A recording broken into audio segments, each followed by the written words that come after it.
The lie had a color. Tonight, it was the deep, velvety blue of dusk, mixed with the silver of crushed moon petal and a single forbidden drop of her own blood. It smelled of nightshade and secrets. Marian Lerwin painted the sigil onto the worn stone of her windowsill, her brushstrokes a silent prayer against discovery. The cold of the granite seeped through the thin fabric of her dress, a constant reminder of her place in this world. A ghost in a wolf's court, an Omega without the fire of a wolf in her soul. The moon, a heavy, swollen pearl in the sky, should have been a source of power. For the others, it was a call to the wild, a song that thrummed in their blood and sharpened their senses. For Marian, it was an accusation. It illuminated the hollow space inside her, the profound, aching silence where a howl should have been. Her magic, the quiet, humming power that flowed through her veins, was a perversion of their nature, something to be hidden at all costs. They called her wolfless, a broken thing, and so she painted. She painted sigils of protection on doorframes, luck on hunting bows, and health on the cradles of newborns, all while the real magic swirled beneath the surface, a desperate act of concealment. Each stroke was a lie that kept her alive. A sudden chill, colder than the stone beneath her, snaked up her spine. It wasn't the wind, it was the shift in the atmosphere of the keep, a ripple of tension that even her dulled senses could detect. The distant sounds of the pack in the training yard, the grunts, the clash of steel, the low rumbles of dominance, had fallen silent. That was never a good sign. The silence of alphas was a far more dangerous thing than their noise. Tonight, the lie she had so carefully constructed felt brittle, as fragile as dried parchment. Tonight, the silence was coming for her. The summons came not as a polite request, but as a hard rap on her door by a beta guard Bihpag, whose eyes refused to meet hers. His scent was sharp with agitation and a faint underlying note of fear. "The king requires your presence in the Great Hall, now." He didn't wait for a reply, his heavy boots echoing down the corridor, leaving Marian's heart hammering against her ribs like a trapped bird. The Great Hall. She avoided it whenever possible, a vast cavern of judgment where the weight of 100 powerful gazes could press a wolfless Omega into dust. Walking into it was like willingly stepping into a cage of lions. She smoothed down her simple gray dress, her fingers trembling slightly.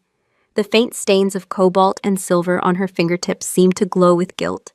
She tucked her hands into the folds of her skirt, a useless gesture, and forced her feet to move. The hall was a sea of tension.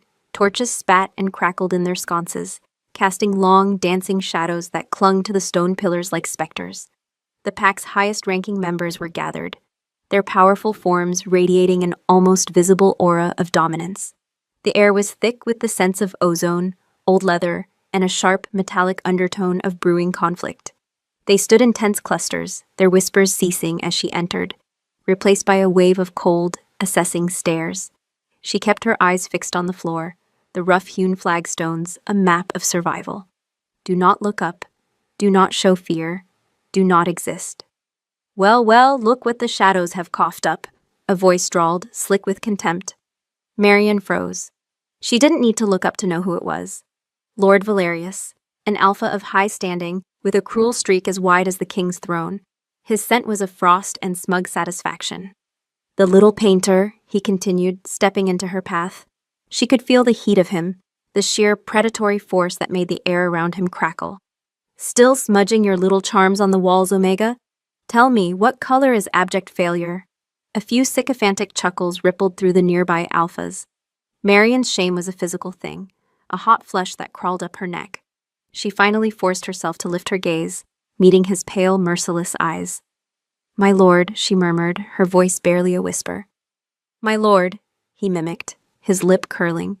Such deference from one so empty.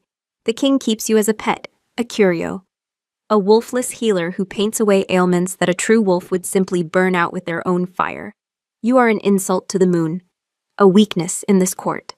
Every word was a carefully aimed dart, striking the most vulnerable parts of her.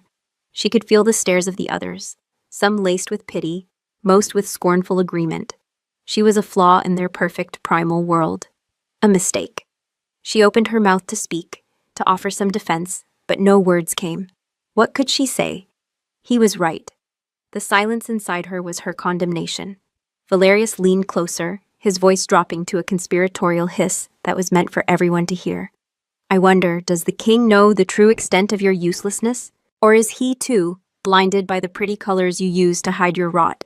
He reached out, his fingers aiming for her chin, and in that moment, a different kind of silence fell. It was not the expectant hush of a crowd waiting for a final blow.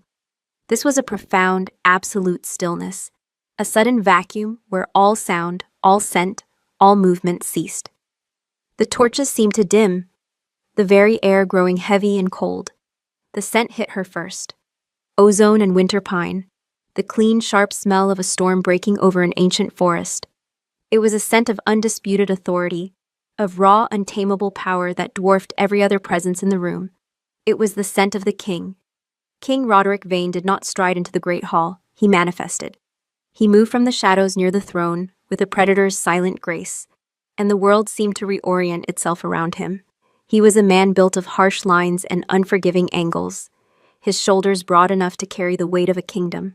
Scars, pale and silvery, webbed across the strong column of his throat and disappeared beneath the high collar of his black leather tunic. One jagged line cut through his left eyebrow, giving his face a permanent look of severity. But it was his eyes that held the true force of his being. They were the color of a storm-forged sky, gray and turbulent, and they saw everything. He didn't look at Valerius. His gaze swept over the gathered wolves, a silent command that had them bowing their heads and averting their eyes. Valerius's hand, which had been inches from Marian's face, dropped to his side as if scalded. "Valerius," the king's voice was not loud, but it resonated in the stones, a low rumble of grinding rock. "Have you nothing better to do than torment the court's most fragile assets?" The insult was double-edged, dismissing Valerius's cruelty, while simultaneously reminding Marian of her own perceived weakness. Valerius straightened, his arrogance warring with the primal instinct to submit. "Your Majesty, I was merely questioning the efficacy of her work." Roderick finally turned his stormy gaze on the other alpha. "Her work is under my protection, as is she. Find another hobby." The dismissal was absolute. Valerius's face tightened, but he gave a stiff, jerky bow and retreated, melting back into the crowd of courtiers. The king's attention then settled on Marian. For a long, breathless moment, he just looked at her. It wasn't a look of pity, or contempt, or even curiosity. It was a gaze of unnerving intensity, as if he were trying to peel back the layers of her skin and read the secrets written on her bones. She felt her own carefully constructed walls of invisibility crumble under that scrutiny. He saw her, not the wolfless Omega, not the painter of trinkets, but her.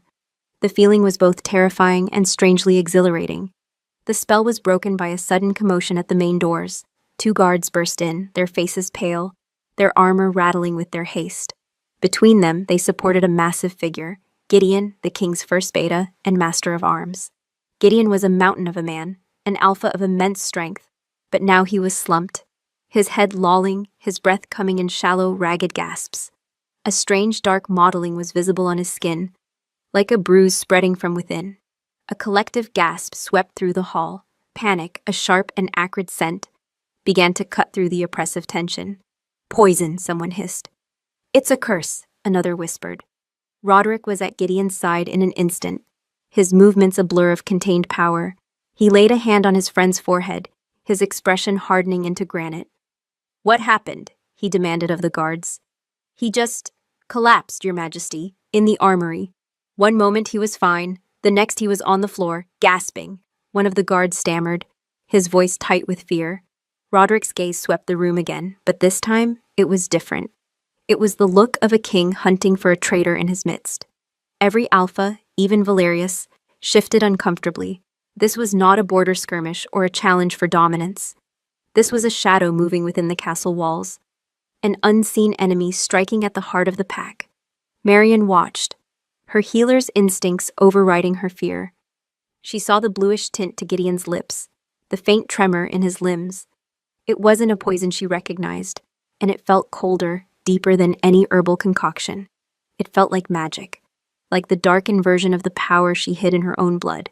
As the court physician bustled forward, wringing his hands, King Roderick stood. His movements were slow, deliberate. He turned, his storm-gray eyes scanning the terrified faces of his court, and once again they found Marian.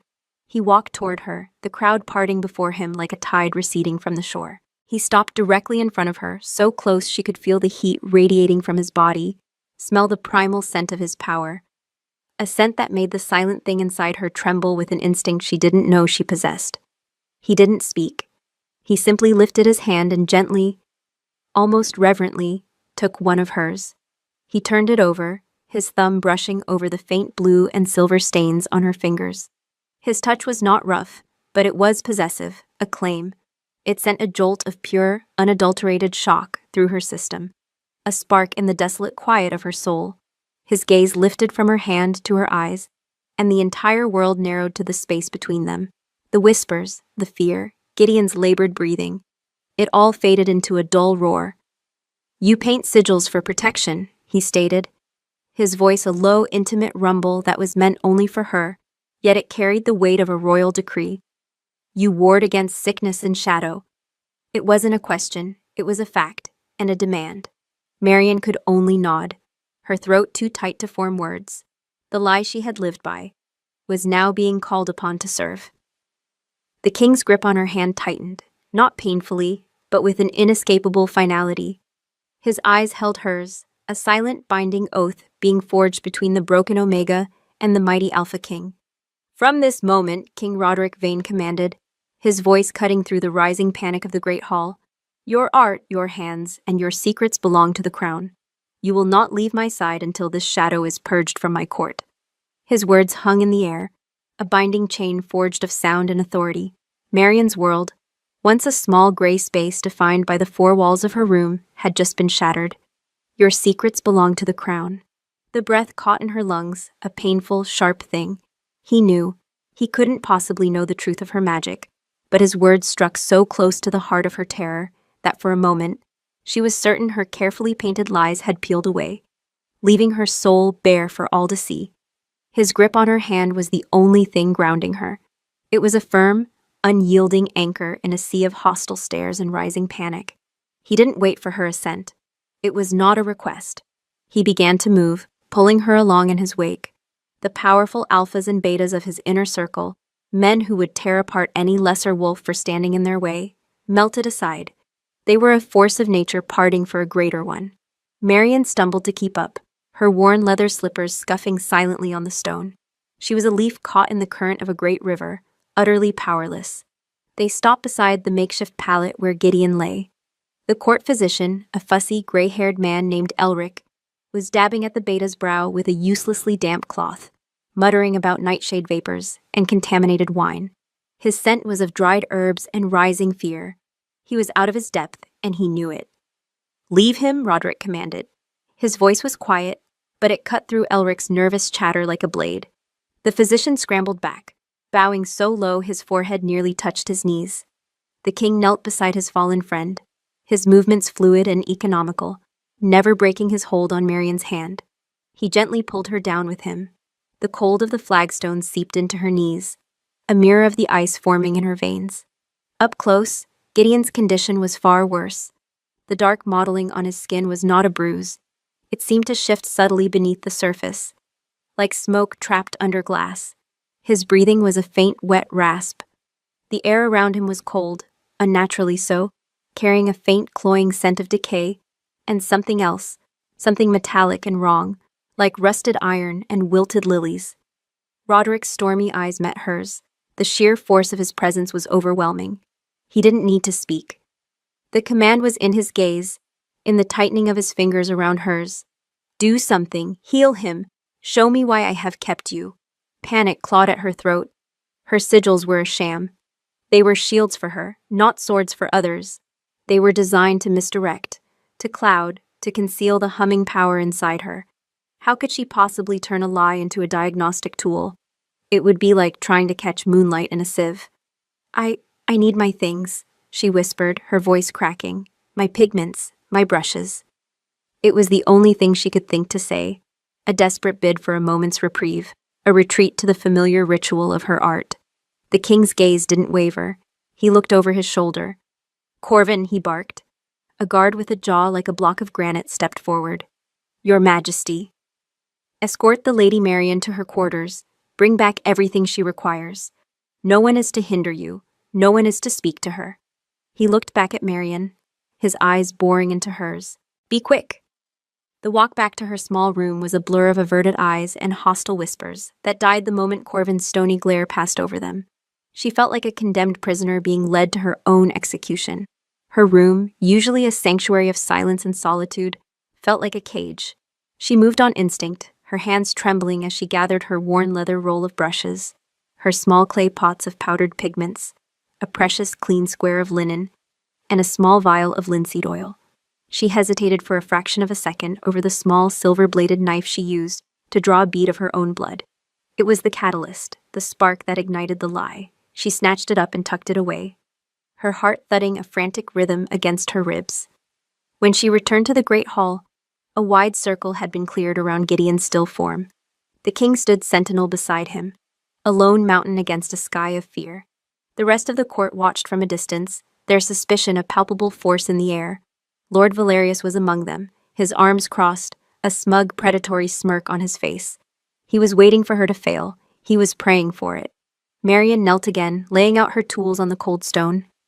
The familiar clink of the clay pots was a small, hollow comfort. She uncorked the vial of oil, the scent filling her senses.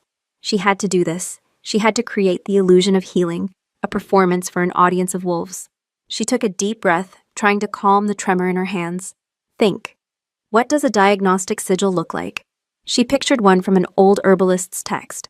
A circle for focus, a line for the body, intersecting strokes for the flow of life. It was meaningless, but it had to look authentic. She began to mix her colors. Soot for black, iron oxide for a deep red, crushed malachite for green. But her instincts, the hum of her own magic, screamed at her. These were colors of the earth, of life.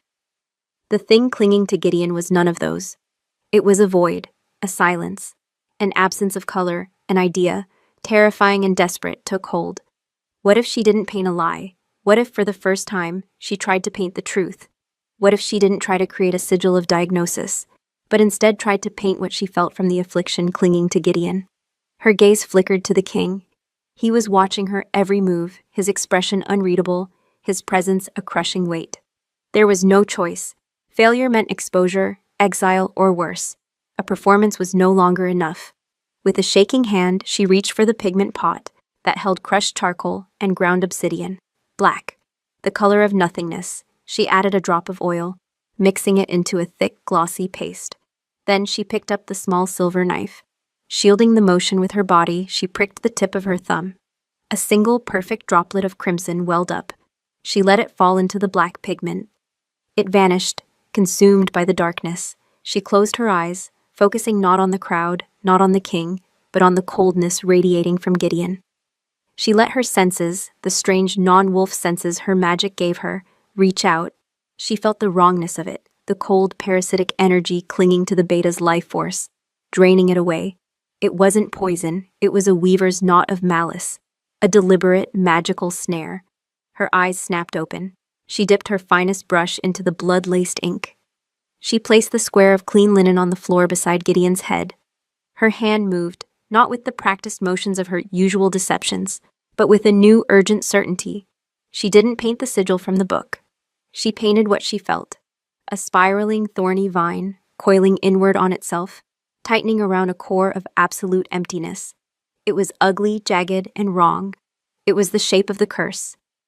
As she painted the final vicious thorn, the king shifted beside her. He leaned closer, his shadow falling over her, his scent of storm and pine wrapping around her. "What is that?" he murmured, his voice a low vibration that seemed to travel directly up her spine.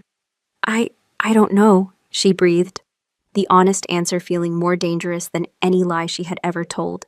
And then it happened. The ink on the linen began to glow. It wasn't the soft, gentle luminescence her concealment sigils sometimes emitted in the dark. This was a stark, sickly, violet light. It pulsed with a weak but malevolent energy, the color of a fresh bruise on a corpse. A horrified gasp rippled through the onlookers. Even Valerius's smirk vanished, replaced by a look of stunned disbelief. The violet light pulsed again, stronger this time, and a thin spectral tendril of the same foul light lifted from the sigil. It hung in the air like a ghostly thread, wavering for a moment before slowly, deliberately beginning to drift away from Gideon, slithering through the air toward the assembled crowd. Marion stared, frozen in a mixture of terror and awe. Her magic had never done this. It had never revealed anything before. It had only ever hidden. By trying to paint the truth of the curse, she had somehow given it a voice, a form. The king's hand shot out, not touching her, but hovering just above her shoulder, a gesture of both protection and warning. He followed the path of the spectral thread with his narrowed, storm-gray eyes. It drifted lazily over the heads of the lesser betas, past the sneering face of Valerius, and continued its slow, inexorable journey toward the back of the hall, toward the deeper shadows near the corridor leading to the royal chambers. Roderick rose to his full, intimidating height, his eyes still locked on the destination of that violet thread. The entire hall held its breath, the silence so complete that the only sound was the ragged whisper of Gideon's struggle for life. The king's gaze dropped back to Marion. The look in his eyes was no longer unreadable. It was sharp, calculating, and held a terrifying new depth of understanding. He had seen her create not a simple charm, but a beacon that tracked dark magic. He had seen the impossible. He leaned down, his face so close to hers that his breath stirred the loose strands of her hair. His voice was a bare whisper, a secret shared in a room full of enemies, a sound that sealed her fate more surely than any iron chain. "That is not the work of a wolfless Omega," he breathed, his stormy eyes locking onto hers, full of suspicion, danger, and a flicker of something she dared not name. "What are you?" His question was a blade held to her throat. "What are you?" It echoed in the vast hollow space inside her, where a wolf should have been. For her entire life, the answer had been simple, brutal, and defining: nothing. A void. A wolfless Omega. But the glowing sigil on the floor, the impossible spectral thread of magic now hovering in the air, screamed a different truth. Marion's mouth was dry, her tongue a leaden weight. Words were useless. Any answer she gave would be a lie, and the truth was a death sentence. Her magic was an abomination in this world of fang and claw. It was the quiet, creeping power of the earth, of blood and intention, something the Wolfbloods had long ago deemed profane and hunted to extinction. She didn't answer. She couldn't. She could only stare up at him, her eyes wide with the terror of a cornered animal. The violet thread of light had stopped its drift. It now hovered, pulsing faintly near the archway leading to the royal wing. It pointed not at a person, but at a direction, a place of power and privilege. The implication was staggering. The source of the curse was not some lowly servant or ambitious courtier in the crowd. It was someone with access to the king's own chambers. Roderick saw it. His face, already a mask of severe control, hardened further. The muscles in his jaw clenched, a subtle, dangerous sign of the rage simmering beneath his iron composure. He straightened up, his gaze sweeping over the silent, terrified faces of his court. The hunt had begun, and the prey was one of them. "Corvin," he commanded, his voice ringing with chilling authority. "Take Lord Gideon to the infirmary. Double the guard. No one enters or leaves without my express permission. Elric." He pinned the trembling physician with a stare. "You will attend him. If his condition worsens, you will answer to me." The two guards and the physician moved with frantic efficiency, lifting the stricken beta and carrying him from the hall. A collective sigh of relief seemed to pass through the crowd as Gideon's fading presence was removed, as if the tangible evidence of the treachery was too much to bear. But the king was not finished. "No one leaves the great hall," he declared, his voice dropping back to that low, rumbling growl that promised violence. "The gates are to be sealed. The castle is on lockdown." He turned his head slightly, his gaze falling on Lord Valerius, who had been watching the proceedings with a rapt, calculating expression. "Valerius, you and your betas will enforce it. Search every shadow." Valerius's eyes lit with cruel pleasure. He lived for this, the scent of fear, the exercise of power, the breaking of lesser men. He gave a sharp, wolfish grin and a curt nod. "As you command, your majesty." He began barking orders, his voice full of the arrogance that Roderick's command had just legitimized. The king's attention returned to Marion. He still stood over her, a formidable wall of muscle and leather, shielding her from the curious, fearful eyes of the court. The glowing sigil on the linen between them cast a sickly purple light on his face, illuminating the sharp angles of his cheekbones and the grim line of his mouth. He reached down, his large, calloused hand closing around her upper arm. His grip was firm, inescapable, but not brutal. He pulled her to her feet as if she weighed nothing. The sudden proximity was dizzying. His scent enveloped her, the wild, clean aroma of pine and storm, overlaid with the sharp metallic tang of his rising anger. It was overpowering, primal, and it made the hidden magic in her veins hum with a strange, terrifying resonance. It felt like recognition. "You are coming with me," he said, the words a low rumble against her ear. He turned and strode toward the archway, where the spectral thread still hovered, pulling her along with him. The court parted before them once more. Marian kept her eyes down, but she could feel their stares like physical blows. They were no longer looks of simple contempt for a wolfless Omega. Now they were laced with fear and suspicion. She was no longer just a broken thing. She was an unknown quantity, a wielder of strange dark arts, and in this moment, she was the king's chosen instrument. It made her infinitely more dangerous in their eyes. They passed under the stone archway, leaving the tense silence of the great hall behind. The corridor beyond was cool and dim, lit by widely spaced torches. This was the royal wing, a place Marian had never seen, reserved for the king and his most trusted council. The carpets were thick, muffling their footsteps, and the tapestries on the walls depicted glorious hunts and epic battles of the Vane lineage. Here, the air was different. It was saturated with his scent, a permanent mark of his territory. It soaked into the very stone, a constant declaration of his power. Being this deep in his domain felt like being swallowed whole. The violet thread of light moved ahead of them, a ghostly guide leading them down the long corridor. Roderick followed it without hesitation, his grip on her arm unrelenting. His silence was more unnerving than any interrogation. It was a weighted silence, filled with unspoken questions and the palpable thrum of his thoughts. He was assessing her, analyzing the impossible thing he had just witnessed, trying to fit her into a world that had no place for what she was. Marian's mind raced. She had to find a way to explain what had happened, to frame it in a way that wouldn't get her burned as a witch. A fluke? An ancient, forgotten art of her bloodline, harmless and misunderstood? Every excuse she formulated felt thin and pathetic, destined to crumble under the intensity of his gaze. The thread of light finally came to a stop. It hovered before a set of heavy, iron-strapped oak doors, the king's personal chambers. The thread pulsed, weaker now, as if its energy was dissipating, and pointed directly at the door. The curse had been cast from within the king's own sanctuary. Roderick stared at the door, his expression unreadable. For a long moment, he said nothing. The only sound was the faint crackle of a distant torch and the frantic, terrified beating of Marian's own heart. Then he released her arm. The sudden absence of his touch left her feeling strangely untethered, the skin of her arm tingling where his fingers had been. He pushed the heavy doors open and stepped inside, expecting her to follow. She hesitated for a breath, her feet feeling rooted to the floor. To step into an Alpha King's private chambers was an unthinkable breach of protocol for any Omega, let alone a wolfless one. It was his den, the heart of his power. To enter uninvited was to court death, but his sharp backward glance was all the command she needed. She scurried in after him, feeling smaller and more insignificant than ever. The room was vast, yet Spartan. It was a warrior king's space, not a decadent monarch's. A massive hearth, currently cold, dominated one wall. A large, fur-strewn bed sat on a raised dais. Maps and charts were spread across a heavy wooden table, held down by daggers and polished stones. The air was thick with his scent, so concentrated it was almost suffocating.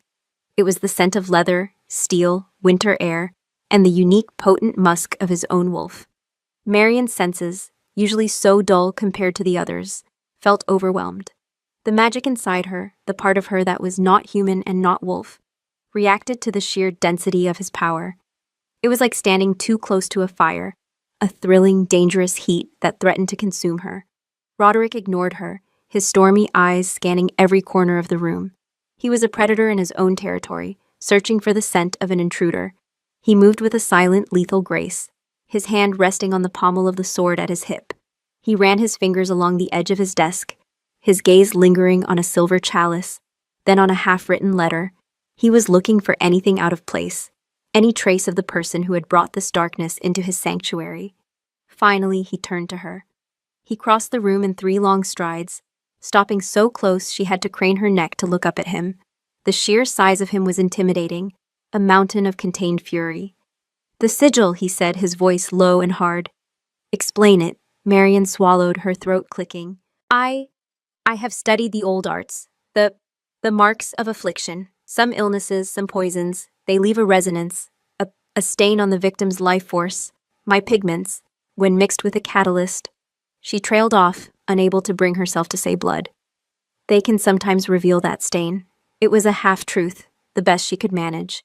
His eyes narrowed, searching hers for the lie. No one has practiced those old arts in centuries. They were forbidden.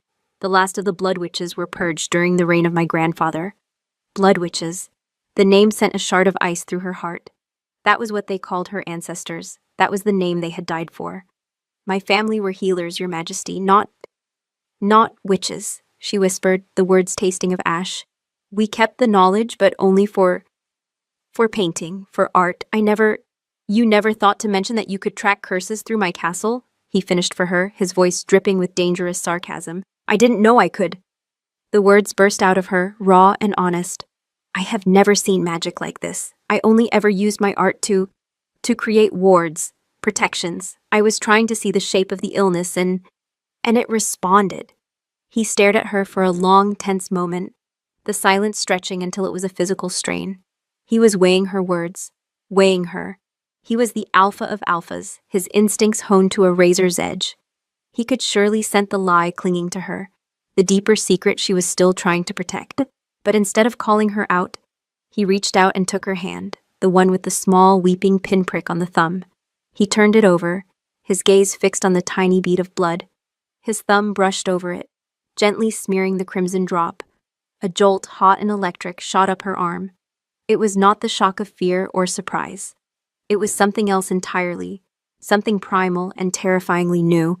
A connection, a spark jumping between his raw, wolfish power and her hidden, earthy magic. For a heartbeat, the world seemed to tilt.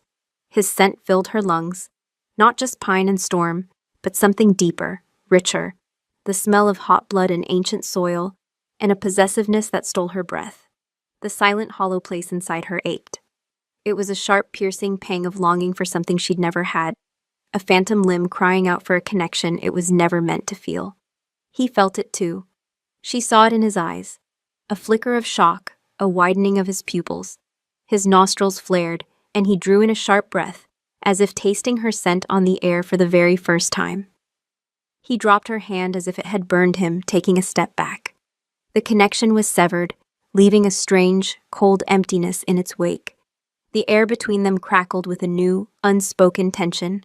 It was no longer just the tension between a king and his subject, an alpha and an omega, a hunter and his potential prey.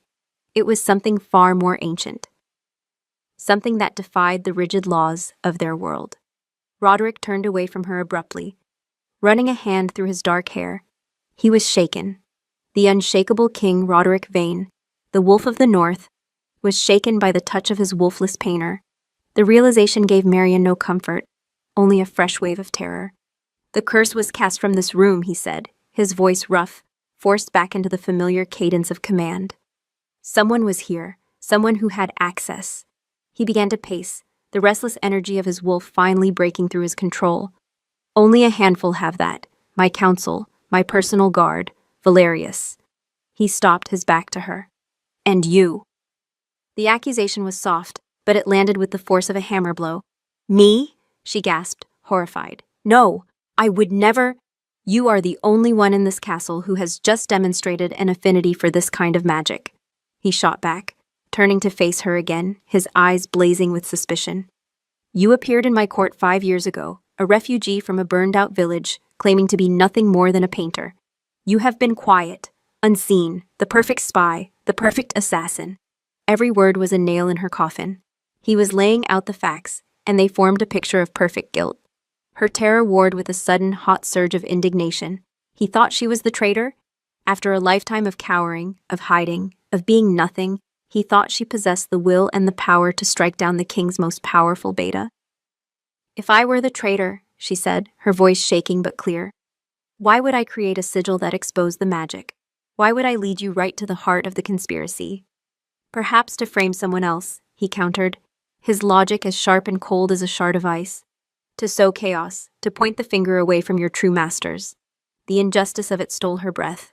He stood there, a king cloaked in power and certainty, while she stood in the ruins of her life's great lie, with nothing to defend herself but the truth he was determined not to believe. A tear of pure, helpless frustration welled in her eye. She angrily brushed it away. She would not cry. She would not give him the satisfaction of seeing her break. She lifted her chin, meeting his stormy, accusatory gaze with one of her own.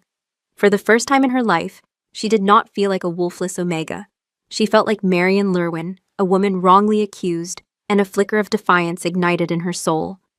"Then you are a fool, Your Majesty," she said, the words tasting like rebellion and freedom. His eyes widened in shock. No one spoke to him that way. No one. The air in the room grew thick, heavy with the promise of his wrath. His powerful form tensed, and a low, guttural growl started deep in his chest. It was the sound of primal fury, the prelude to a kill. But Marion held her ground, her heart hammering, her defiance a fragile shield against his rage. Let him strike her down. Let him end it. It was better than being his pawn, his pet, his prime suspect in a game she didn't understand. The growl subsided, though the fury still burned in his eyes.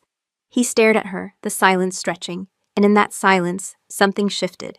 He saw not a traitor, not a witch, but the raw, desperate courage of a woman with nothing left to lose. And in his eyes, the suspicion did not vanish, but it was joined by a grudging, dangerous flicker of respect. He took a step toward her, closing the distance between them once more. His voice, when he finally spoke, was a low, dangerous whisper that promised no safety, only a stay of execution. Prove it, 2 words. A challenge and a death sentence entwined. How could she prove her innocence when the very magic that might exonerate her was the source of his suspicion? It was a serpent eating its own tail, a trap with no exit. Marion stood frozen in the king's chambers, the echo of his command sealing the doors of her world, locking her inside this gilded cage with the wolf who held the key. His anger had receded, banked like embers under a layer of ash, replaced by a cold, calculating intensity that was somehow more terrifying. He was no longer a beast of rage. He was a hunter, patient and watchful, and she was the strange, unknown creature in his sights. "How?" she finally managed to ask, her voice a fragile thread in the heavy silence. "You believe my magic makes me a traitor. How can I use it to prove I am not?" "You will recreate the sigil," he said, his tone leaving no room for argument. "Here, now, but this time, you will not paint what you feel from the victim. You will paint a sigil of truth, a sigil that can show us not just the trail of the magic, but the hand that cast it." Marion stared at him aghast. "There is no such thing. I cannot simply invent a spell. My art doesn't work that way. It reflects what is there. It doesn't create what is not." "Then you will learn," he said, his voice flat and unforgiving. He turned and walked to the massive oak table, sweeping the maps and daggers aside with one powerful arm. They clattered to the floor, the sound unnaturally loud in the tense room. He gestured to the now clear surface. "Your canvas." This was madness. He was asking her to perform a miracle, to pull a specific targeted revelation out of the chaotic ether of her untamed abilities. The magic in her veins was a wild, intuitive thing, a river without a rudder. He was demanding she build a dam and direct its flow with the precision of an engineer. Failure was not an option, it was a certainty, and the consequences of that failure would be absolute. With trembling hands, she retrieved the linen square with the now faded violet sigil. She laid out her pots of pigment on his table, the simple clay tools looking wretched and out of place on the polished ancient wood. Her heart hammered a frantic, desperate rhythm. Think, a sigil of truth. What would that even look like? All her art was based on concealment, on layers of illusion. To reverse that, to create something that stripped away lies. It felt like trying to unweave a tapestry thread by thread. She closed her eyes, trying to shut out the overwhelming presence of the king, who stood watching her, his arms crossed over his massive chest. She tried to focus on the concept of truth. What was its shape? Its color? A straight line, perhaps? The pure, clean white of chalk? The brilliant gold of the sun? Her instincts, the quiet hum of her power, rejected all of it. Truth, her magic seemed to whisper, was not simple or clean. It was complex, often painful. It was not a color, but the absence of shadow. An idea began to form, a desperate, dangerous gamble. Her concealment sigils worked by layering pigments infused with her blood magic to create a shield. What if she did the opposite? What if she used a purifying agent, something to strip away the layers and let her blood reveal whatever was underneath? She opened her eyes, her gaze falling on the silver chalice on the king's desk. It was filled with wine, dark and red. Not what she needed. She scanned the room, her eyes darting over shelves of books, weapon racks, chests of clothes. Her gaze landed on a simple ceramic basin and pitcher in the corner, filled with clean water for his morning ablutions. "I need salt," she said, her voice barely audible. Roderick raised a skeptical eyebrow. "Salt?" "To purify," she improvised, the lie forming on her lips even as a deeper, instinctive part of her knew it was the right ingredient. "To cleanse the canvas of any lingering energies." He stared at her for a moment longer, then gave a curt nod. He strode to the door and spoke a low command to the guards outside. A few moments later, a servant appeared with a small stone bowl of coarse sea salt, his eyes wide with fear and confusion. Refusing to look at Marian as he placed it on the table and backed away as if she were a venomous snake. Marian took a deep breath. This was it. She poured a small amount of water from the pitcher into a clean bowl, then added a pinch of salt, stirring it with the wooden handle of a brush. The salt dissolved, creating a clear, purified liquid. She then took a fresh square of linen, laying it on the table. She dipped a wide, soft brush into the salt water and painted a simple, broad circle onto the fabric. It was invisible, a layer of pure potential. Now for the hard part. She needed the catalyst, her blood, and she needed the medium to carry it. This time, the dark obsidian ink felt wrong. It was the color of curses, of secrets. To reveal, she needed a conduit, something that held no color of its own. She reached for a pot of clear, viscous gum arabic, a binder she sometimes used to give her pigments a glossy finish. She pricked her thumb again, the sting of familiar, sharp reality. She squeezed a single drop of blood into the thick gum, stirring it quickly. The blood did not vanish this time. It remained suspended, a crimson thread swirling in the clear medium, like a memory trapped in amber. Her hand was shaking so badly she could barely hold the brush. She could feel the king's gaze on her, a physical pressure. She dipped the finest tipped brush into the blood-laced gum and leaned over the salted linen. She had no image in her head, no ancient text to guide her. She had only the raw, desperate intention. Show me the truth. Show me the hand that cast the shadow. She touched the brush to the center of the invisible saltwater circle. She didn't paint a thorny vine or a complex knot. She painted a single, stark symbol, an open eye. It was a simple, almost crude shape, but she poured all of her focus, all of her will, into the stroke. It was a plea to her own power, a demand for clarity in a world of lies. For a long, agonizing moment, nothing happened. The symbol of the eye, a faint reddish swirl on the damp linen, simply sat there. A cold dread washed over Marian. She had failed. Her gamble had been for nothing. She could feel a triumphant sneer forming on Valerius's face. Even though he was a corridor away, she could feel the king's disappointment hardening into a death sentence. Then the king took a sharp, audible breath. Marian looked up from the sigil to his face. He wasn't looking at her. His gaze was fixed on the far wall of the chamber, his eyes wide with disbelief.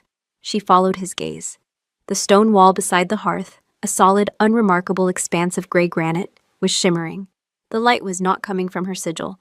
Her sigil was acting as a lens, a focal point. It was bending the ambient light in the room, projecting a distorted, wavering image onto the stone. It was like looking at a reflection in a disturbed pool of water. Slowly, agonizingly, the image began to resolve. Shadows coalesced, taking on forms. It was this room, the king's chamber, but seen from a strange, dislocated perspective. As if viewed through the eye she had painted, she could see the edge of the great table, the hearth, the corner of the fur-strewn bed. And there was a figure. It was a man, his back mostly to them, shrouded in a dark, hooded cloak that obscured his features. He was standing where Marian now stood, at the table. His hands, covered in dark leather gloves, were performing some sort of ritual. A small dark bowl sat on the table, and he was grinding something in it with a pestle. A faint, sickly violet smoke, the exact color of the light from her first sigil, rose from the bowl. Marian's breath hitched. It was him, the traitor, the curse weaver. "Who is it?" Roderick's voice was a low growl, vibrating with contained fury. He moved to stand beside her, his shoulder brushing hers, their attention locked on the ghostly scene unfolding on the wall. "Can you make it clearer?" I don't know, she whispered, her own heart pounding with a mixture of terror and vindication. She stared at the sigil on the table, the simple, blood-laced eye. She pushed more of her energy into it, more of her will. See his face. Show us his face. On the wall, the image wavered violently. The cloaked figure seemed to sense something. He stopped his grinding and slowly, as if moving through deep water, he began to turn. Marian held her breath. The king's entire body was coiled like a spring, every muscle tense. He was a wolf, poised to leap. The figure on the wall turned, the shadows of the hood falling across his face, keeping his identity agonizingly hidden. But then he lifted a gloved hand and pushed the hood back. The face that was revealed was not one Marian recognized at first. It was a pale, severe face, with thin lips and eyes that were cold and empty. But then she saw the small, crescent-shaped scar just below his left ear, a scar she had seen dozens of times in the Great Hall. It was Lord Elian, a quiet, unassuming alpha from a lesser house, who was a member of the king's own council, one of the handful of men who had unrestricted access to this chamber. A low, visceral snarl ripped from Roderick's throat. It was not a human sound. It was the pure, undiluted rage of a betrayed wolf. The sound hit Marian with physical force, a wave of primal fury that made her knees weak. The scent of his anger flooded the room, thick and suffocating.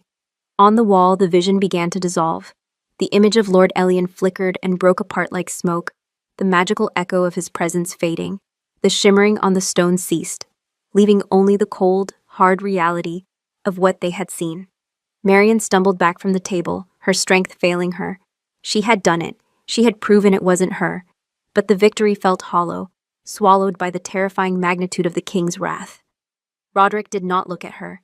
His stormy eyes were fixed on the spot where the image had been, burning with a cold, murderous fire. He was a monolith of vengeance, his knuckles white where he gripped the hilt of his sword. The betrayal cut deep. Lord Elian was not just a council member. He was a man Roderick had trusted, had shared meals with, had fought beside. They will pay, he bit out, the words seeming to be torn from his very soul. They will all pay. He turned then, his burning gaze finally falling on her. The suspicion was gone, replaced by something far more complex and dangerous: awe, reluctance, and a possessiveness that was terrifying in its intensity.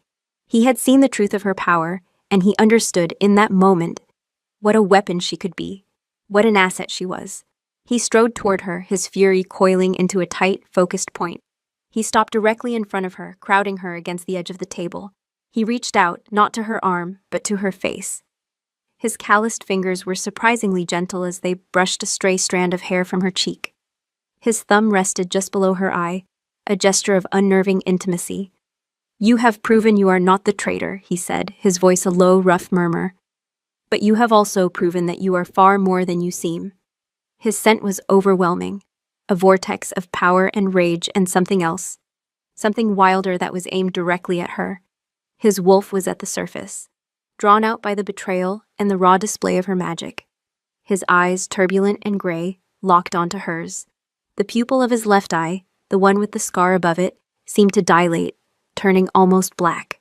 It was a sign of the wolf's ascendance, a mark of his claim. "Your secrets are no longer your own, Marian Lurwyn," he breathed, his thumbs stroking her skin, sending a shiver of mingled fear and impossible longing through her. "They are mine, your magic is mine, and from this day forward, you are mine to protect, and mine to command." He leaned closer, his lips hovering inches from hers. The world narrowed to the space between them, to the scent of the storm and the heat of his body. Her own magic, her own soul, seemed to rise up to meet him, a silent, helpless answer to his primal declaration. He was not asking, he was not offering. He was claiming her, and every instinct she possessed, human and otherwise, screamed in terrified, exultant surrender. His words were a brand, searing themselves into her soul. Mine. The world tilted, narrowing to the turbulent storm in his eyes, the heat of his breath on her skin, the possessive weight of his hand against her face. A wild, terrified part of her wanted to recoil, to run, to disappear back into the comfortable gray shadows of her former life. But another part of her, a deeper, more ancient part, that had been dormant and starved for an eternity, leaned into his touch. It was a sun-starved flower turning its face toward a forest fire, knowing it would be consumed, but craving the warmth all the same. The silence inside her, the hollow ache of her wolflessness, was for a single breathless moment, filled with the roar of his wolf, and it felt terrifyingly like coming home. His head lowered, the last inch of space between them evaporating. His scent was a heady intoxication of power and pine, a promise of both ruin and sanctuary. Her eyelids fluttered closed, a silent act of surrender. This was the end of her life as a ghost. This was the beginning of something else. A thunderous, frantic pounding on the chamber doors shattered the moment. "Your Majesty!"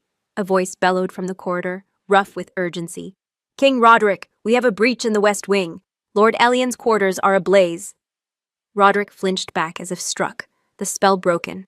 A guttural snarl of pure frustration tore from his chest. He took a half step away from Marion, and the sudden cold was a physical shock. The king was back, the primal wolf forced back into its cage behind a mask of cold fury. The brief, searing connection was severed, leaving Marion trembling and exposed, her heart hammering against her ribs for an entirely different reason.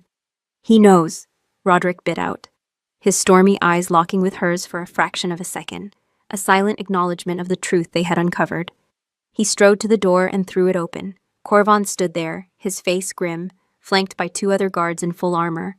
"He is trying to destroy the evidence," the king stated, his voice a blade of ice.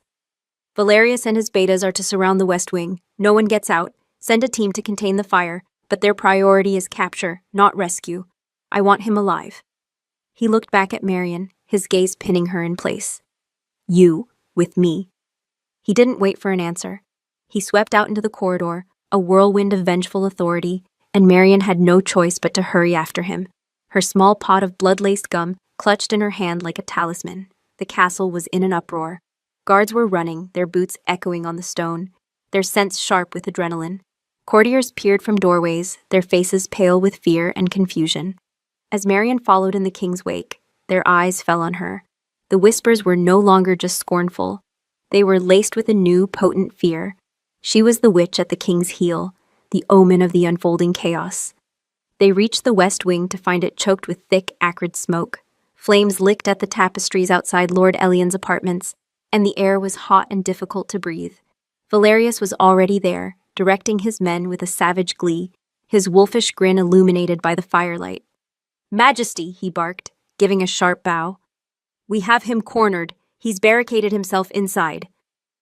"Then break the door down," Roderick commanded, his voice cutting through the roar of the fire.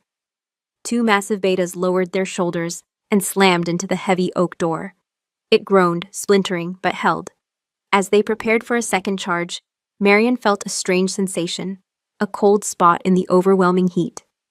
It was a faint, prickly feeling on her skin, emanating from the door itself.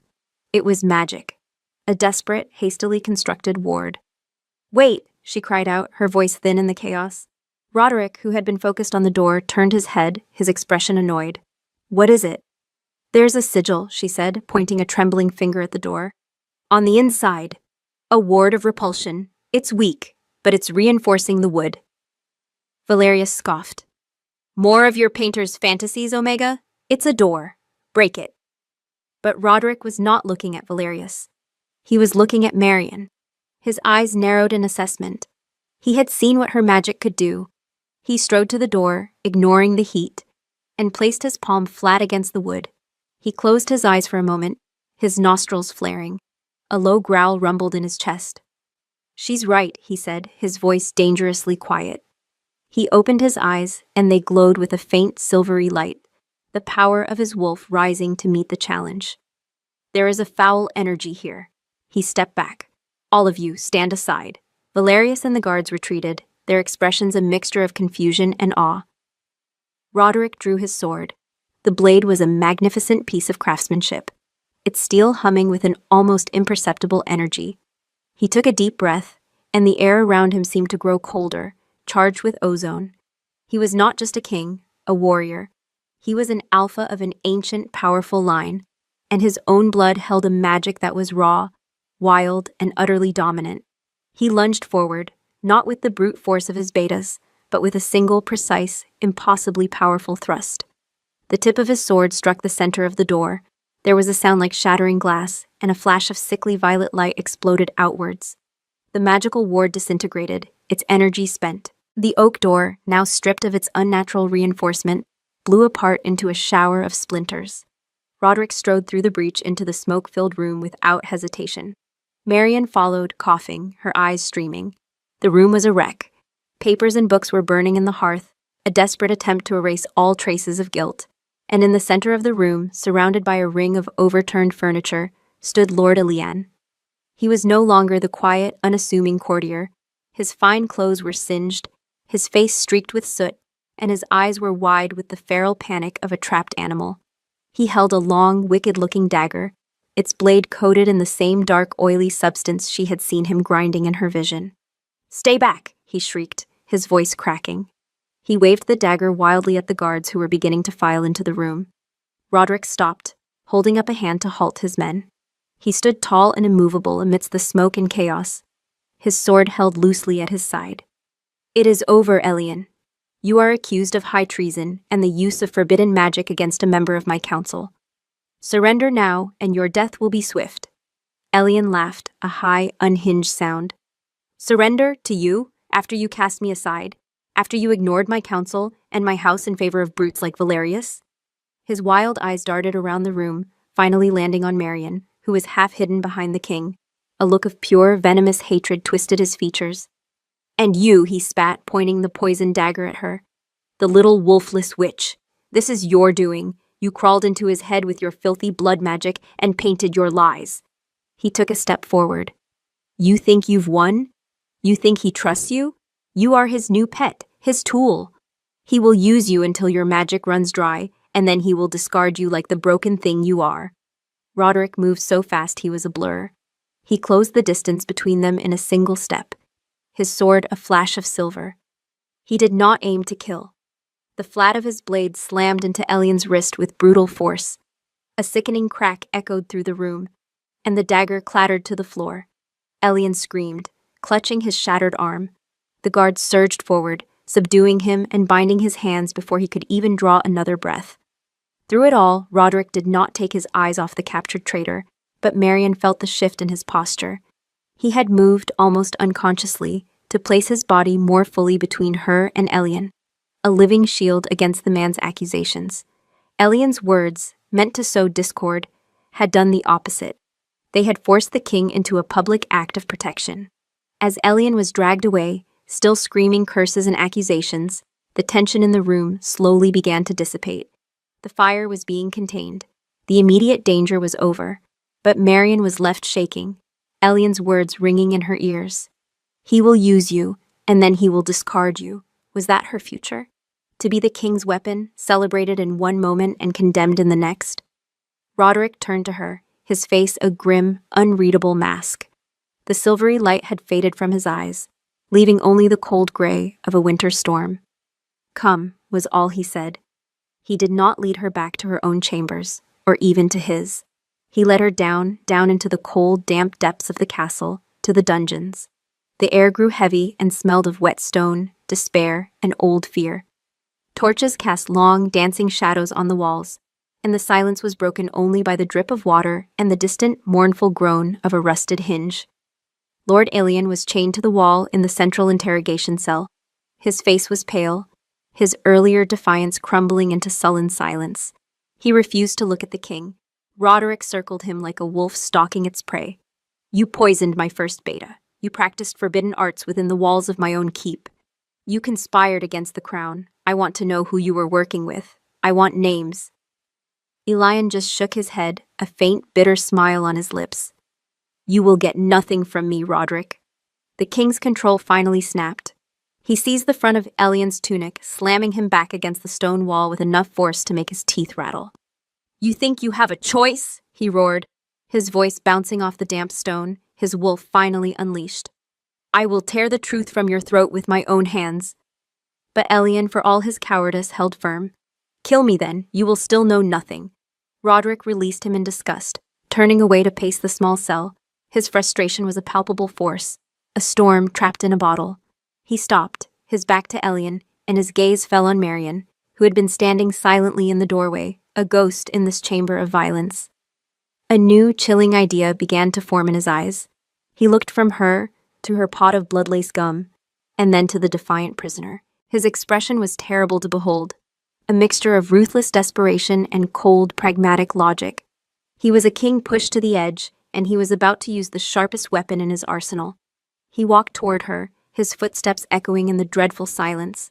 He stopped before her, his large frame blocking out the torchlight from the corridor, casting her in his shadow. "You said your magic reflects what is there," he said, his voice a low, dangerous rumble.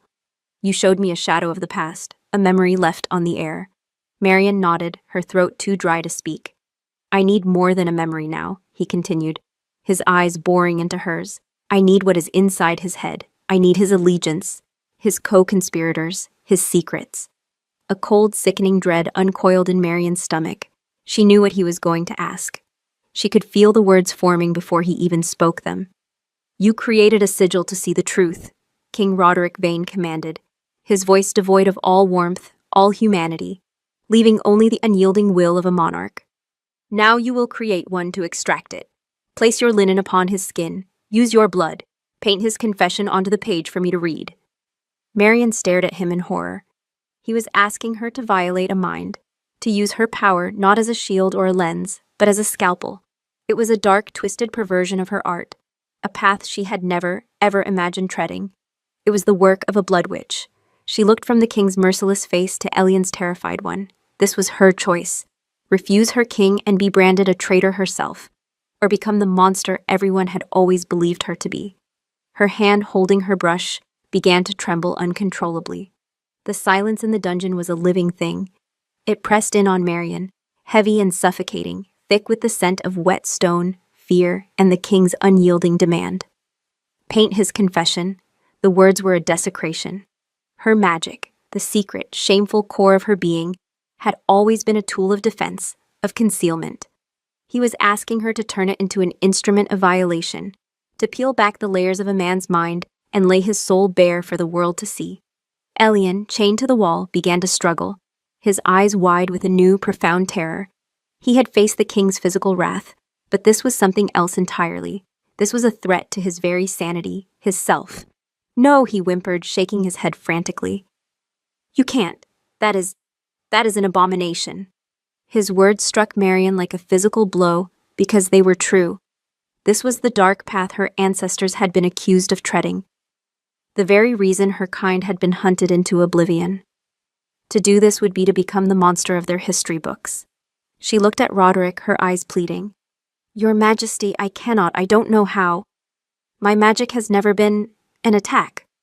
"Then you will make it one," he replied, his voice a low, immutable growl. The man who had almost kissed her, the protector who had shielded her from Elian's accusations, was gone. In his place was the Wolf King, a ruler who would burn the world to protect his throne, his pack. His stormy eyes held no pity, only ruthless pragmatism. "He is a cancer in my court. You are the knife that will cut him out. Do it, or your own loyalties will be called into question." The threat was clear, as sharp and cold as the dungeon air. She was trapped. To refuse was to align herself with the traitor. To obey was to sacrifice a piece of her own soul. With a hand that felt like it belonged to someone else, she stepped forward. The guards held Elian still as he thrashed against his chains. Marian avoided his terrified gaze, focusing instead on the patch of skin on his forehead. Her heart was a cold, heavy stone in her chest. She uncorked the small pot of blood-laced gum Arabic, the clear medium seeming to mock her with its purity. This was a filthy, ugly act. She laid a clean square of linen on a small, nearby stool. She dipped her brush, the bristles trembling, and hesitated. What was the shape of a confession? The symbol of an open eye had revealed a memory. To pull forth a secret, to extract it, she imagined a key, a hook, something that could reach inside and draw out the truth.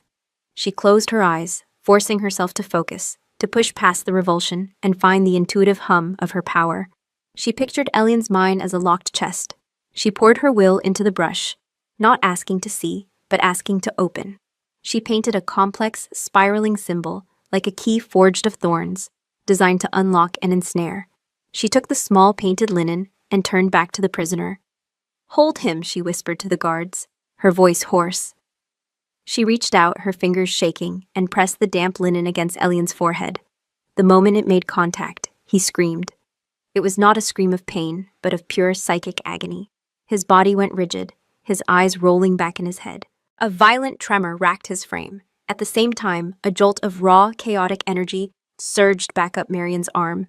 It was a torrent of sensation: fear, hatred, ambition, paranoia, glimpses of clandestine meetings in dark corridors, the glint of coin, the whispered name of a foreign lord. It was too much, a psychic scream that threatened to overwhelm her. She cried out, snatching her hand back as if burned. The linen fell to the floor. The sigil on the linen was no longer a clear, clean spiral. It was now a chaotic, spider-webbed mess of black and crimson lines, bleeding outwards from the center. It was a map of a poisoned mind, a tapestry of treason. Elian slumped against his chains, unconscious, a thin line of spittle on his lips. Marian stumbled back, falling against the cell wall, gasping for breath. The psychic backlash left her dizzy and nauseous. She had not just seen his secrets, she had felt them. She had tasted his venomous jealousy, his burning resentment. The filth of it clung to her, a stain on her spirit. Roderick was at her side in an instant. His hands gripped her shoulders, steadying her. "What did you see?" he demanded, his voice urgent. "Names," she gasped, pressing the heels of her hands to her temples, trying to block out the echoing chaos. A banner, a black wolf on a field of red. Lord Valerius. He was there, in the memory. He was listening. The king went utterly still. His grip on her shoulders tightened, his knuckles turning white. "Valerius?" he breathed. The name of venomous hiss. The implication was devastating. Valerius, his most ambitious and cruel alpha, was not the mastermind, but he was aware of the plot. He had stood by, watching, waiting to see if Ilian's curse would succeed, ready to claim the spoils in the ensuing chaos. Roderick released her and turned to face the corridor. "Corvin," he roared. "Find Lord Valerius. Bring him to the throne room. Use any force necessary." The order was given with the chilling finality of a death sentence. He turned back to Marian. The fury in his eyes was a terrifying inferno, but as his gaze fell on her pale, trembling form, something else flickered in their depths. The pragmatic king receded, and for a moment, the man returned. He saw not the weapon, but the woman he had forced to wield it. He saw the cost of his command written on her face. He reached out, his hand surprisingly gentle, and tilted her chin up. His thumb brushed across her cheek, a gesture of unexpected tenderness. "You are pale," he murmured, his voice rough with an emotion she couldn't name. "The backlash. It harms you." She could only nod, the foul remnants of Elian's mind still swirling in her head. "This is my fault," he said, the admission seemingly torn from him. "I commanded this. I forced your hand." He looked from her face to his own hand, still resting on her skin, and a strange look passed over his face. "There is a bond between us now, forged in this darkness. I feel it. My wolf. It recognizes you. It has since the moment you made the truth appear on that cloth." Marian's breath hitched. She felt it too. It was a thin, shimmering thread connecting the raw, primal power of his wolf to the quiet, earthy magic inside her. It was terrifying and undeniable. His wolf didn't see her as wolfless. It saw her as something other, something that answered its own power. "I need you," he said, his voice dropping lower, becoming intensely personal, a confession in the heart of the dungeon. "I need your sight, your truth, but I will not see you destroyed by it." He led her from the dungeons, his hand moving from her chin to the small of her back, a possessive, protective gesture. He did not take her to the throne room, where Valerius would soon be facing his judgment. He led her back to the quiet sanctuary of his own chambers.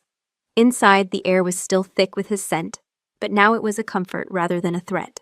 He guided her to a chair near the cold hearth, then poured 2 goblets of deep red wine from the silver chalice on his desk. He handed one to her, his fingers brushing against hers. The contact sent a fresh jolt through her, but this time it was not a shock of violation or command.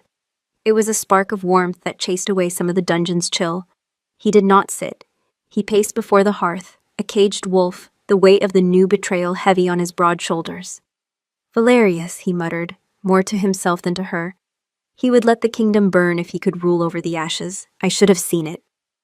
He stopped his pacing and looked at her, his stormy eyes filled with a raw vulnerability she had never expected to see. You are the only one in this castle I can trust. A wolfless Omega with the power to see through lies. The irony is a cruel one. The magic. It takes a toll, she whispered, her voice still shaky. The more I use it, the more I feel. He nodded, his gaze dropping to her hands, which were still trembling around the stem of the goblet. He walked over to her and knelt before her chair. A startling act of humility from a king. He took her free hand in both of his. His palms were warm and calloused, engulfing her smaller, slighter hand. Show me, he said softly. Show me the price. Hesitantly, she reached out with her senses, not to attack or reveal, but simply to connect. She let him feel the faint, echoing nausea, the lingering psychic stain of Elian's hatred. She let him feel the hollow emptiness inside her, the constant aching silence where her own wolf should have been. A pained grunt escaped his lips, and his grip on her hand tightened. His eyes, now level with hers, were filled with a dawning, horrified understanding. He was not just seeing her weakness, he was feeling it.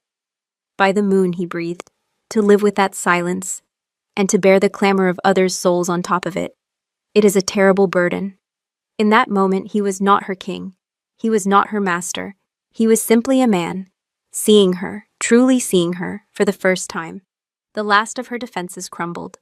A single hot tear escaped her eye and traced a path down her cheek. He lifted his free hand and gently wiped the tear away with his thumb. His touch lingered. The distance between them shrank again, the air growing thick with unspoken words and undeniable need. He had used her, he had hurt her, but he had also seen her, and in this world of wolves where she had always been invisible, to be seen was a powerful, irresistible balm. Marion, he whispered, her name a prayer on his lips. His gaze dropped to her mouth. Forgive me. He leaned in, his intent clear, his face blurring as he closed the final inches between them. This time there would be no interruption, no summons, no fire. There was only the cold room, the scent of wine and winter pine, and the collision of two broken souls, a king burdened by betrayal and a healer wounded by the truths she was forced to uncover. The bond of scars, both visible and unseen, was about to be sealed. His lips met hers. The kiss was not gentle. It was a collision of desperation and need, a raw, almost violent expression of the chaos that raged within him. It tasted of wine and betrayal, of a king's fury and a man's contrition. Marion gasped into his mouth, a sound of shock and surrender. His arms enveloped her, one hand tangling in her hair, tilting her head back, while the other slid from her hand to her waist, pulling her from the chair and onto her knees before him, pressing her body flush against his. The world dissolved into a storm of sensation, the rough texture of his leather tunic against her cheek, the possessive strength of his arms, the overwhelming scent of him filling her lungs, her mind, her soul. It was a drowning, a consumption. The magic in her veins, so recently violated by Elian's psychic filth, now surged in response to the king's raw power. It was not a call to battle, but a song of recognition, a primal harmony between his wolf and her earthbound core. The hollow space inside her ached with a ferocious, impossible longing. He broke the kiss, his breath coming in ragged gasps, his forehead resting against hers. His stormy eyes, now dark with passion, bored into hers. Marion, he rasped, his voice thick with an emotion that was equal parts reverence and hunger. He was looking at her as if he had been starving his entire life and had just been presented with a feast. He kissed her again, deeper this time, a thorough exploration that staked a claim on her very essence. Her hands, which had been trapped between them, came up to grip his shoulders, her fingers digging into the hard muscle as she returned his kiss with a desperate intensity that mirrored his own. For the first time in her life, she was not hiding. She was not a ghost or a lie. In the arms of this dangerous, tormented king, she was terrifyingly, incandescently real. A sharp, violent tremor suddenly racked his body. He pulled back with a choked cry of pain, his hands flying to his chest. His face, which had been flushed with passion, contorted in agony. A dark, ugly stain was spreading across the front of his black tunic, blossoming from the center of his chest. It was wet and crimson, blood. "Roderick," she cried, her own passion turning to ice-cold terror. He stumbled back, falling into a sitting position on the floor, his back against the leg of the heavy oak table. He looked down at the spreading stain, then up at her, his eyes wide with a mixture of pain and disbelief. The chalice, he gasped, his gaze flicking to the silver goblet he had been drinking from, which now lay on its side on the floor, its remaining contents a dark puddle on the stone. Poison. It hadn't been for Gideon, not originally. The curse on Gideon had been a test, a distraction. The true target had always been the king. Marion scrambled to his side, her mind racing. The physician was useless, the castle was in chaos. She was the only one here. Her hands went to the fastenings of his tunic, her fingers fumbling with the leather ties. She had to see the wound, the point of entry. But there was no wound. The blood wasn't coming from him, it was weeping through his skin, a dark, unnatural sweat of pure crimson. It was the same as Gideon, but 1,000 times faster, 1,000 times more potent. The curse had found its true mark. My pigments, she stammered, looking wildly around the room. Her tools were still on the table. She crawled over to them, her hands shaking so badly she could barely grasp the pots. No, Roderick grunted, his voice already growing weaker. He was leaning heavily against the table, his powerful body slumping. Too slow. Elian's magic is anchored to me. He is the caster, the source. She understood. The curse was a living thing, a tether between the caster and the victim. As long as Elian lived, the curse would draw its strength from him, feeding on his malice and pouring its venom into Roderick. To save the king, she had to break the connection. She had to kill the source. She looked from Roderick's pain-contorted face to the door. The dungeons. She had to get back to the dungeons. I'll be back, she promised, her voice tight with terror. She started for the door, but his hand shot out, his grip surprisingly strong, and seized her wrist. Don't kill him, he forced out, his breathing becoming shallow. If he dies, the tether breaks, but the poison remains. It will consume me. You must sever it, not shatter it. Sever it, not shatter it. It was a puzzle wrapped in a death sentence. How could she possibly sever a magical connection? Her power was intuitive, chaotic, not precise. She was a painter, not a surgeon. His grip on her wrist weakened, his eyes beginning to glaze over. Panic, cold and absolute, seized her. She was going to lose him. This man who had claimed her, who had seen her, who had ignited a fire in the desolate landscape of her soul. She was going to watch him die on the floor of his own chambers. A primal rage, utterly foreign to her, rose up from the depths of her being. No, she would not let this happen. The quiet, wolfless Omega, the painter of lies, was gone. In her place was a woman fighting for the life of her king, her mate. The words sprang into her mind, unbidden and terrifyingly true. Her soul, in the absence of a wolf, had recognized his. Her gaze fell on his sword, lying on the floor where he'd dropped it when he'd first been struck by the poison. An idea, born of sheer, mad desperation, took hold. His bloodline held power. His sword was an extension of that power. It had shattered Elian's ward. Perhaps it could cut his magic as well. She snatched up the heavy blade. The steel was cold but thrummed with a latent energy, a faint hum that resonated with her own magic. She looked at Roderick, at the blood now soaking his tunic, the life draining from him. Then she looked at the door. There was no time. She had to bring the source to the victim. Guards, she screamed, her voice raw with a power she didn't know she possessed. Guards! The doors burst open. Corvin and another guard stood there, their swords drawn, their eyes wide at the scene before them. The king dying on the floor, and the wolfless Omega holding his sword. Bring me the prisoner, she commanded, her voice ringing with an authority that was not her own. It was a reflection of the king's, a borrowed power that came from the bond he had forged with her. Bring Lord Elian here, now! Corvin stared at her for a half-second, his brain struggling to process the command from this impossible source. But then he saw the look in her eyes, the life-or-death urgency, and his training took over. He spun on his heel and disappeared down the corridor, his heavy boots pounding on the stone.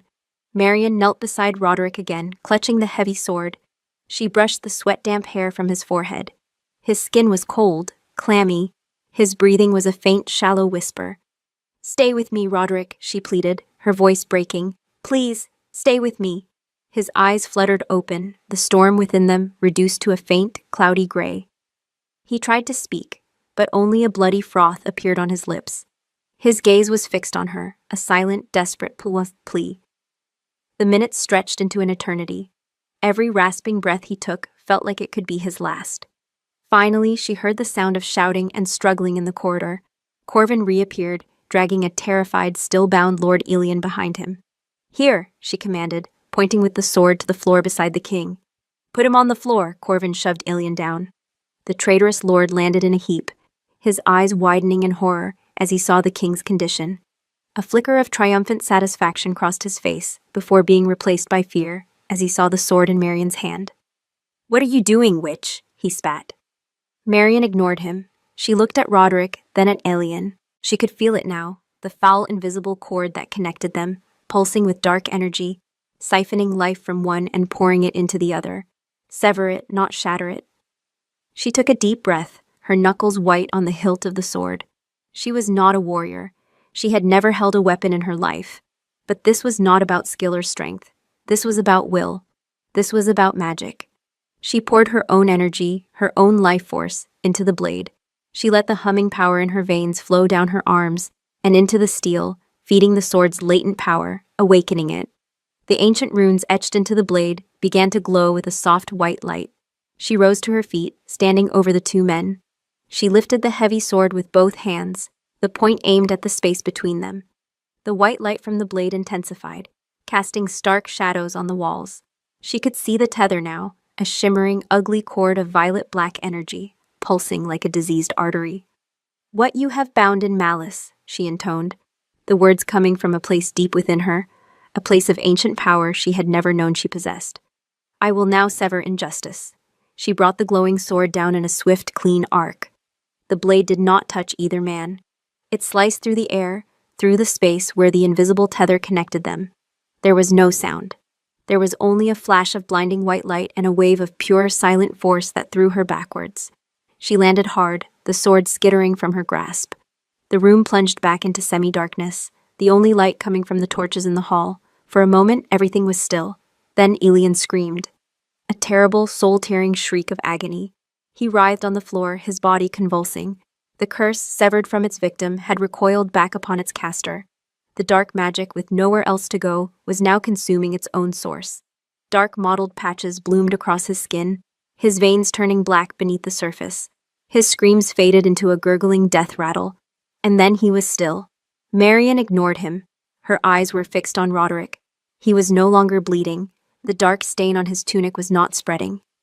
He took a deep, shuddering breath. Then another, the color was already beginning to return to his face. The poison, its source cut off, was receding, burned away by the potent fire of his alpha blood. He pushed himself up on one elbow, his chest heaving. His stormy eyes, clear and sharp once more, found hers across the room. He looked from her, to the now dead Elian, to his own sword lying on the floor, its runes no longer glowing. He looked back at her, and the expression on his face was one of profound, earth-shattering awe. She had not just saved him, she had wielded his own power, channeled it through his ancestral blade, and passed judgment on his enemies. She had done the impossible. Slowly, painfully, he got to his feet. He swayed for a moment, and Corvin rushed to steady him, but the king waved him off. He walked on unsteady legs across the room until he stood before her. She was still on the floor, shaken and exhausted, the adrenaline fading, leaving a deep, bone-weary ache in its wake. He knelt before her, just as he had before. He reached out, his hand cupping her cheek, his thumb stroking her skin.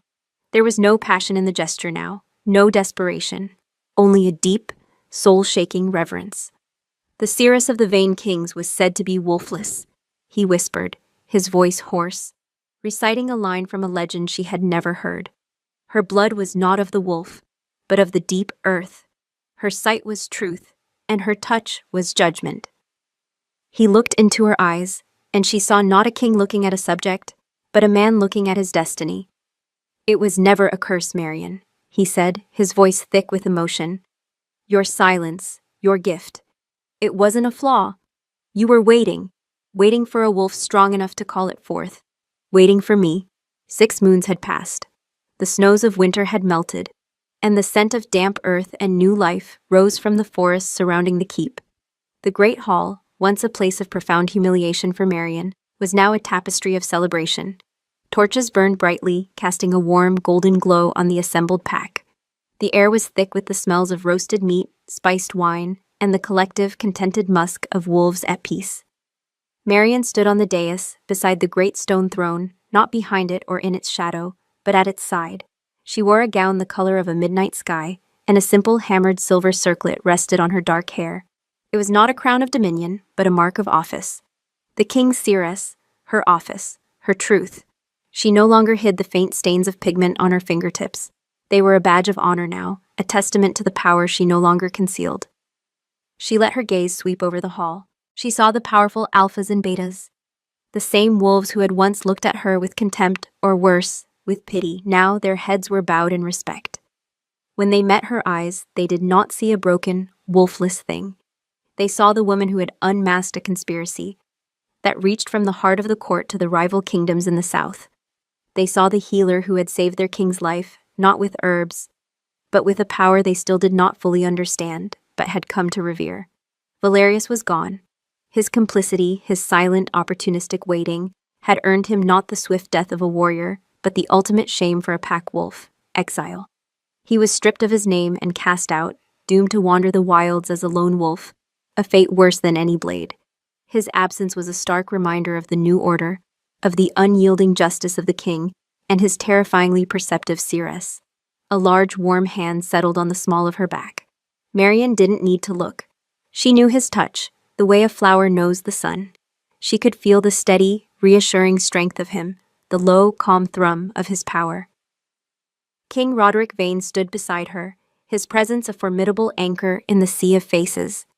The near-death experience had not diminished him. It had forged him anew.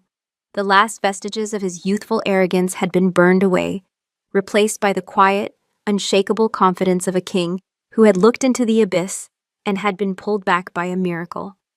He leaned down, his lips brushing the shell of her ear, his voice a low rumble meant only for her. "Are you well? You have been quiet tonight." She turned her head, her lips grazing his scarred cheek. "I was just remembering the last time I stood in this hall," she whispered back. "I was so afraid. I thought your silence was the most dangerous thing in the world." He turned her gently to face him, his stormy eyes soft, all the turbulence stilled. "I was a fool, a king ruling by instinct and suspicion, blind to the truth that stood before me the entire time." He lifted a hand and tucked a stray strand of hair behind her ear, his calloused fingers lingering on her skin.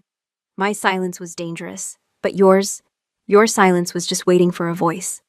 He was right. For so long, the hollow space inside her had been a source of shame. She had tried to fill it with the lies she painted, with the quiet rituals of her art. But it had remained an emptiness, an aching void. Now she understood. It was not an absence of a wolf. It was the presence of something else, something that had needed the catalyst of his wolf to awaken. They were two halves of an ancient power, a bond of sky and earth, of fang and root. Later, when the feasting had wound down, and a soft, melodic tune was being played on a lone harp, he led her from the great hall, his hand in hers. They did not go to his chambers, but up, to the highest battlements of the keep. The moon, a perfect silver disk, hung in the vast velvet sky, bathing the world in its ethereal light. The great dark expanse of the forest stretched out below them, a sleeping giant breathing the scent of pine and night-blooming flowers. They stood in comfortable silence for a long time, simply breathing the cool night air, their shoulders touching. The bond between them was a tangible thing now, a quiet, humming current that flowed between them, needing no words. "I spent my life painting lies to hide myself," Marian said softly, her voice carrying on the gentle breeze. "Now I want to paint the truth, our truth." Roderick turned to her, his expression serious in the moonlight. "What truth is that, my lady seeress?" She smiled, a real, unfettered smile that reached her eyes. "That a king's greatest strength is not in his crown, but in his scars, and that a healer's greatest power is not in what she mends, but in what she chooses to protect." She reached into a small pouch at her belt and brought out a tiny, shallow clamshell. Inside was a luminescent paste of silver dust, mixed with a single drop of her blood, and a single drop of his, which she had taken from him that morning with a silver pin. It was the color of liquid moonlight, shimmering with their combined magic. She dipped her finger into the paste. "May I?" she asked, her eyes holding his. He gave a solemn nod. He unfastened the top clasps of his tunic and pulled the heavy fabric aside, baring the scarred, powerful expanse of his chest. In the center, just over his heart, was a faint web-like scar, the only remaining physical trace of Elian's curse, a mark that his own potent healing could not entirely erase. Marion leaned forward and gently, reverently began to paint on his skin. Her finger was her brush. She did not paint a sigil of warding or revealing. She painted a new symbol, one of her own creation. A sleeping wolf, curled protectively around a single deeply rooted tree, its branches reaching up to embrace a crescent moon. It was a sigil of union, a mark of balance, of a bond that had saved a kingdom. As she completed the final stroke, the sigil flared with a soft, silvery white light. It was not the sickly violet of the curse, nor the stark white of the sword's judgment. This was a warm, gentle, living light. It pulsed in time with his heartbeat, sinking into his skin, not as a brand, but as a blessing. The light faded, but the image remained, a shimmering, permanent mark upon him, a truth made visible. Roderick looked down at the sigil on his chest, his breath catching in his throat. He reached up, his fingers tracing the glowing lines, a look of profound wonder on his face. "You have marked me," he whispered, "for all the world to see." "I have," she confirmed, her voice soft but firm. He lifted his gaze to hers, and all the love, all the reverence, all the fierce, protective passion he felt for her was laid bare in his eyes. He framed her face with his hands, his thumbs stroking her cheekbones. "My healer," he murmured, his voice thick with emotion. "My queen, my dawn." He lowered his head and kissed her. It was not the desperate, frantic kiss from the night he had almost died. It was a kiss of deep, abiding love, a promise of 1,000 sunrises to come, of a future forged not in secrets and shadows, but in the brilliant, unwavering light of their shared truth. And as he held her there, under the watchful eye of the moon, with the scent of the forest rising to meet them, Marion Lerwin felt the last echoes of the old aching emptiness inside her finally fade away. The silence was finally, blessedly, filled with a song.